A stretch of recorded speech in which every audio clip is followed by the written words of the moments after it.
이번 사태로 대한민국에서 뜻하지 않게 호황을 누리고 있는 분야가 있습니다. 의료기기 업체들인데요. 독일 일간지 슈투트가르트 차이퉁은 한국의 방역물품 관련 의료 해외 진출로 인한 수출액이 수십억 유로, 수조 원에 이를 것이라고 추정했습니다. 전 세계 많은 국가들이 이번 사태의 치료를 위한 의료 장비가 턱없이 부족한 가운데 한국에 진단키트 수입을 요청하고 있고, 유럽, 동남아 등의 주요국과 수출 계약을 체결하면서 바이오 산업 강국으로 발전하고 있는 상황입니다. 실제로 한국산 진단키트의 수출액은 매달 증가 추세에 있습니다. 산업통상자원부에 따르면 3월 진단키트 수출액은 600억 원으로 지난해 동월 대비 117.1% 증가했으며 1월보다 381억, 2월보다 328억 많은 수치입니다. 현재 전세계 진단키트 제품은 약 275개에 달하며 그중 한국산 제품이 중국산 다음으로 두 번째로 많습니다. 솔젠트, 시젠, 포젠 바이오텍 등 식품의약품 안전처의 긴급 사용 승인과 수출 허가를 받은 국내 4개 기업이 세계 47개국에 진단키트를 수출하고 있습니다. 그 중에서도 분자진단, 시약개발사 시젠의 기업 시총은 2조 3,742억 원으로 올해 들어서만 1조 6천억 원가량 늘었습니다. 진단시 피 한 방울만 키트에 떨어뜨리면 10분 내 감염 여부를 신속으로 진단할 수 있는 진단키트를 개발한 수젠텍은 감염자가 급속히 확대되고 있는 국가들로부터 긴급 공급 요청이 이뤄지고 있다며 주간 단위로 키트를 생산해 2차 양산 물량은 주당 10만 키트, 이후 100만 키트까지 증설할 계획이라고 밝혔습니다. 1차 생산분은 6개국에 수출할 예정이었지만 전 세계적인 확산으로 인해 여러 국가들로부터 우선 공급 요청이 쇄도해 20개국으로 수출국이 확대되었다고 밝혔습니다. 실제로 최근 수젠텍의 주가는 지난 2월보다 거의 5배로 뛴 상태입니다. 한국산 진단키트는 날개 돋친 듯 팔리고 있습니다. 실제로 재고량도 여유가 있고 성능 면에서도 강점을 가진 의료 수출 품목으로 하루에 2만 건 정도를 소비할 정도로 양이 많고 6시간 내에 결과를 알 수 있으며 신뢰할 만한 데이터가 누적되어 해외 수출 수요가 폭발적으로 증가하고 있습니다. 현재 진단키트를 원하는 121개국 중 수출을 요청한 국가를 제외하고 인도적 지원을 요청한 국가는 14개국이며 해당 국가의 피해 규모, 보건 역량 등을 종합적으로 고려해 진단키트 등 물품을 지원할 예정입니다. 수요가 급증하다 보니 점점 더 많은 한국의 제약 바이오 기업들이 진단키트 개발에 성공하고 있는데, 이에 따라 한국의 의료기술 시장은 수조 원 규모에 이르는 방역물품 수출을 기대할 수 있게 되었습니다. 한편 이런 상황에서 한국의 진단키트를 받지 못해 발만 동동 구르고 있는 나라가 있습니다. 바로 이란인데요. 이란 정부는 미국의 대이란 제재로 한국의 진단키트와 장비를 수입할 수 없는 상황이라며 미국을 정면 비판하고 나섰습니다. 우리은행은 이란과 교역을 위한 원화 결제 계좌를 운용하고 있지만 지난해 9월부터 미국의 대이란 제재가 강화되면서 원유 등 대이란 수출 대금의 결제가 중단된 상태입니다. 미국은 최근 이란에서 이번 사태의 피해가 확산되자 인도적 물품의 수출은 제재에 해당하지 않는다고 설명하고 있지만 실질적 대금 통로는 여전히 막혀있는 상태입니다. 키아누시 자한푸르 이란 보건부 대변인은 자신의 트위터에 한국 우리은행이 이란 캐샤바르지 은행에 최근 보낸 국제은행 간 통신협회 통지문을 게시했습니다. 통지문에는 우리은행이 캐샤바르지 은행에 53억 원 규모 수입 신용장을 거부하겠다는 내용이 담겨져 있습니다. 미국의 대이란 제재가 신용장 거부의 이유였습니다. 자한푸르 대변인은 이러한 조치가 이란의 의약품, 의료장비 수입을 막는 반인륜적이고 잔인한 미국의 범죄적 압박을 방증하는 문서라며 미국을 비판하고 나섰습니다. 한마디로 한국산 진단키트를 받고 싶은데 미국의 제재 때문에 상황이 여의치 않다는 것입니다. 한편 최대 위기를 맞아 우리나라에 도움의 손길을 갈구하는 일본에서는 갈수록 기이한 현상만 나타나고 있습니다. NHK는 음식점이 휴업하거나 야간 영업을 중단한 일본 기타 규슈시 고쿠라역 근처 번화가에 쥐떼가 출몰했다고 보도했습니다. 바이러스 감염증 확산으로 사람들이 외출을 자제하자 텅 빈 일본의 번화가를 쥐떼가 차지해버린 것인데요. 전문가들은 쥐 개체수가 증가하고 있는 것은 아니고 사람들의 왕래가 줄어 경계심이 낮아진 쥐들이 음식점 휴업으로 먹이가 부족해지자 먹을 것을 구하기 위해 나타난 것이라고 설명했습니다. 그럼 이렇게 한국은 진단키트로 떼돈 벌고 일본의 길거리에는 쥐들만 득실거리는 상황에서 아베 신조 일본 총리는 무엇을 하고 있을까요? 의료진들에게 잔소리 듣고 있습니다. 일본의 의료진들이 아베를 향해 올림픽 따위는 어떻게 돼도 좋다며 분노를 터뜨리고 있습니다. 주간 아사히는 현장과 정부가 느끼는 분위기가 다르다고 질타하며 일본 내 의사 전용 커뮤니티와 협력해서 1200명이 넘는 의사를 상대로 긴급 앙케이트를 실시했습니다. 1200명의 의사는 아베 정부에 어떤 대책을 기대하는가, 상대적으로 적은 일본의 PCR 검사 수, 도쿄올림픽 개최에 대한 생각 등 여러 질문에 대한 설문조사에 답변을 했습니다. 이 조사에서 대부분의 의사들은 아베 정부가 이번 사태에 대한 위기감이 없다고 지적했습니다. 국가의 대처는 늦었고 느슨한 조치로 위기를 자초하고 있다. 외출 제한 등 실질적인 조치가 필요하다고 주장했습니다. 다른 국가와 비교해 압도적으로 적은 일본의 PCR 검사 수 또한 큰 문제라며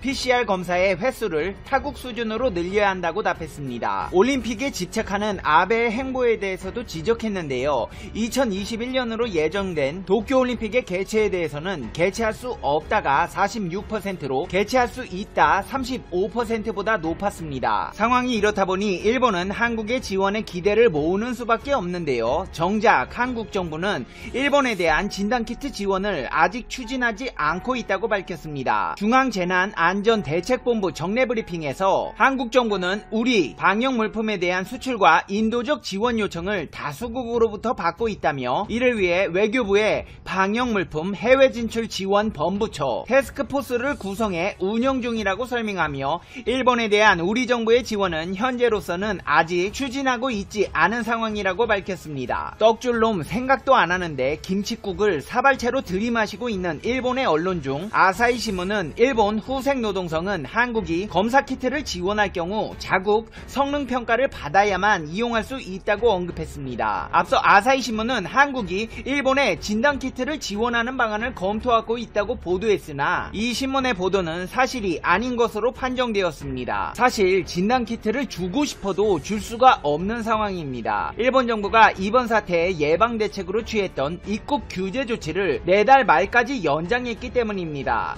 일본 정부는 아베 신조 총리 주재로 열린 대책본부 회의에서 비자 효력 정지 등을 통한 입국 제한 조치를 5월 말까지 지속하기로 결정했습니다. 조치가 연장됨에 따라 내달까지 우리나라를 통한 일본 입국은 어려워졌습니다. 이제 페페TV의 결론입니다. Conclusion. 페페TV. 저기 그 아사히 신문 관계자분 제가 못 받을 거라고 했죠. 주고 싶어도 못 줘요. 입국 제한 국가한테 어떻게 줘요. 떡줄놈은 생각도 없다는데 김칫국을 왜 이렇게 좋아하십니까? K푸드 매니아세요? 한국 정부는 일본 줄 거 없대요. 집착 좀 그만해요. 아베씨 자존심 센 분이시잖아요. 평생 지켜온 그 굳은 절개 자존심 끝까지 지키셔야 합니다. 그거라도 있어야지 한국에 무릎 꿇은 총리 소리는 듣기 싫잖아요. 한국과 일본의 관계가 수교일의 최악으로 치닫고 있는 가운데 드디어 한국이 대마도를 본격적으로 거론하기 시작했습니다. 현재 독도는 경상북도에 소속되어 있습니다. 경북도 의회는 대마도가 명백하게 대한민국 땅이라고 공식 천명했습니다. 지난 26일 박용선 도의원은 경북도 의회 임시회에서 5분 발언을 통해서 이렇게 주장했습니다. 그의 강력한 주장을 들어보겠습니다.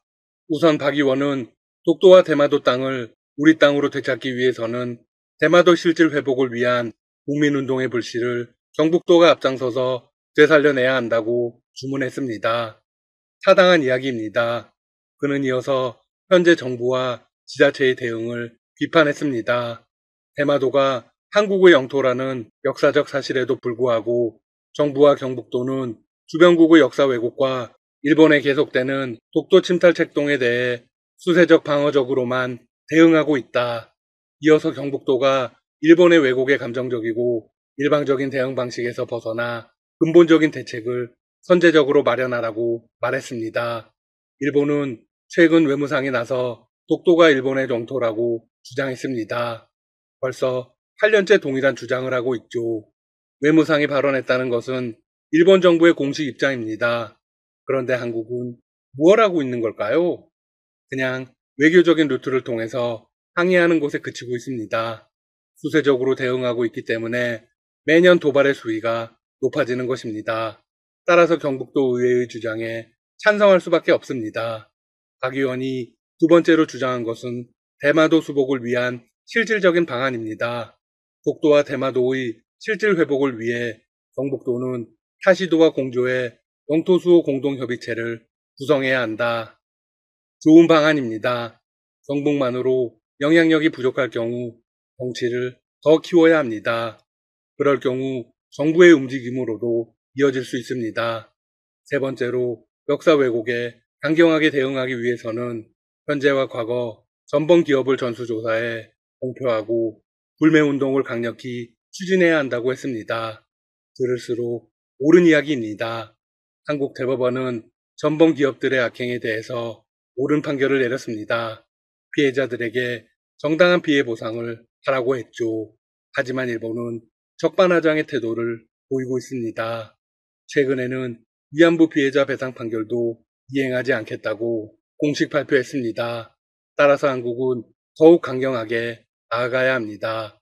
전범 기업에 대해서 제대로 된 조치를 취하고 그래도 듣지 않을 경우 불매운동을 꾸준히 이어가야 하죠.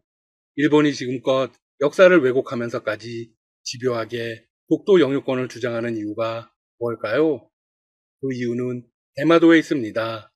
우리가 언젠가 대마도 반환을 주장할 것에 대비해 독도를 분쟁 지역화하며 대마도 진실을 은폐하는 것입니다. 한국은 일본의 빤한 책략에 휘말려서는 안 됩니다. 이날 박 의원은 대마도가 우리 영토로 기록된 역사문헌은 차고도 넘친다고 주장했습니다. 첫 번째로 예로 든 것은 삼국지의 위지웨인전입니다. 이후 1832년 국제법상 공인 지도인 삼국접양지도, 1865년 미국 페리 제도의 일본 지도, 1924년 조선 총독부 문서인 삼국통남도설 등에도 엄연히 명시되어 있다고 강조했습니다. 역사적으로 한국에게 속해 있었다는 건 부인할 수 없는 사실입니다. 이후 박 의원은 이렇게 발언을 마무리했습니다. 일본의 망국적 주장을 반박하는 체계적 논리를 개발하고 실천적인 내부적 준비와 독도, 대마도에 관한 교육을 학생들에게 실시하자. 네, 국민적인 공감대 형성이 중요합니다. 이 발언들은 찻잔 속의 태풍으로 끝나서는 절대로 안 됩니다. 외교적 파장으로 이어져 국가적 반향을 일으켜야 하죠. 한편 대마도와 관련해서는 최근 에피소드가 하나 있었습니다. 많이들 아시겠지만 대마도는 사실상 한국인들이 먹여 살렸습니다. 일본 본토보다 한국에서 더 가깝고 일본 현지인들은 대마도 여행을 거의 하지 않습니다. 그런데 최근 일본인 유튜버 유이뿅이 대마도 영상을 올렸다가 일부 네티즌들의 비난에 대마도 영상을 삭제했습니다. 유이뿅은 최근 자신의 유튜브 채널 커뮤니티에 안녕하세요, 유이뿅입니다. 오늘 제가 대마도에 관한 영상을 올렸습니다라고 시작하는 글을 게재했습니다. 유이뿅은 이날 올렸던 영상에 대해 이렇게 설명했습니다. 저는 홍보하기 위해 대마도를 간 것이 아닌 순수하게 대마도가 어떤 상황인지 촬영하러 간 것이었는데 그 의도와는 다르게 대마도를 홍보하고 현재 안 좋은 상황을 좋게 포장한 느낌이 들게 편집해버렸습니다. 네, 최근 한국인들이 가지 않아서 황폐화된 대마도를 홍보하는 듯한 느낌이 들었다는 것인데요. 그는 이어서 이렇게 말했습니다. 민감한 소재인 만큼 더 신경을 썼어야 되었는데 그만큼의 배려를 하지 않았던 것. 저는 한국인과 일본인 사이에 큰 응어리를 만들기 위해 방송을 하는 것이 아니기 때문에 앞으로는 한일 간에 민감할 만한 소재는 더 신중하게 잘 알아보고 다루도록 하겠습니다. 영상을 봐주신 분들 그리고 댓글 달아주신 분들에 대해 사과드립니다. 불쾌하셨던 분들 그리고 영상 내린 점 너무나 죄송합니다. 이에 네티즌들의 댓글이 이어지자 유이뿅은 우연 설명을 통해서 당부했습니다. 오해하신 분들이 계셔서 추가로 쓰겠습니다. 제가 대마도 간 것에 대한 부분에 대한 지적이 아닌 사실이 아닌 바가 영상에 노출되었기 때문에 영상을 내리게 되었습니다. 결국 저희 부족함에서 일어난 일입니다. 이 점 이해 부탁드립니다. 아프리카 TV BJ 겸 유튜버인 유이병은 2014년 8월 첫 방송을 시작했고 현재 유튜브 구독자 약 50만 명을 보유 중입니다. 인지도가 상당한 인플루언서이죠. 한편 대마도와 관련해 정부는 공식적인 입장을 보이지 않고 있습니다. 다만 일본의 독도 영유권 주장에 대해서는 강력하게 항의를 하고 있죠. 최근 모태기 일본 외무상의 독도 일본 영토 발언에 대해서도 마찬가지의 입장을 밝혔습니다. 그런데 집권 여당인 더불어민주당에서도 강력 규탄에 동참했습니다. 이낙연 대표는 이날 SNS에 글을 올려 이렇게 항의했습니다. 일본 외무상은 문 대통령의 기자회견이 있던 날 독도가 일본 땅이라며 위안부 판결에 대해서도 국제법상 도저히 생각할 수 없는 이상한 사태라고 했는데 이것은 용납할 수 없는 망발이다 라고 강조했습니다. 한편 스가 일본 총리가 지난 28일 조 바이든 미국 대통령과 첫 전화회담을 가졌습니다. 기자들과의 간담회에 따르면 회담에서 미국, 일본, 호주 3국 협력을 강화하기로 했다고 강조했습니다. 자유롭고 열린 인도태평양 실현을 위해 긴밀히 연대해 나아가기로 일치했다.